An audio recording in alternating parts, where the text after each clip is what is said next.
Welcome to Happy Tummy with Annalie.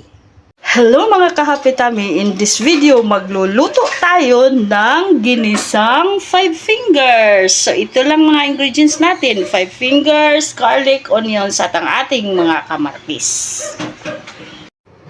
Sa mga kahapitami, sobrang dali lang ng ulam na ito lutuin. Maggisa lang tayo, gisahin lang natin. As usual, unahin natin yung mga garlic at onions natin, tapos yung kamatis natin mga kahapitami. Saka natin i-add ang ating 5 fingers. Kumusta pala kayong lahat dyan mga kahapitami?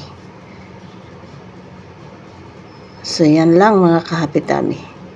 Ang dali lang nito mga kahapitami. Gamit lang tayo ng asin, ang ating chik-chik-chik. At saka mag-add tayo ng kunting tuyo nito mga kahapitami.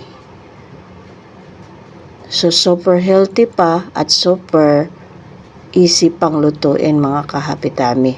And higit sa lahat, super low budget pa ang ating ulam na ito mga kahapitami. Kinuha ko lang pala to sa aming munting hardin mga kahapitami.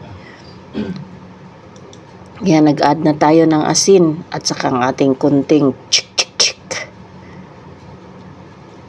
So pag ganito na mga kahapitami, mag-add tayo ng kunting toyo. Yan, yung soy sauce mga kahapitami. Tapos mag-add tayo ng water para may sabaw naman tayo.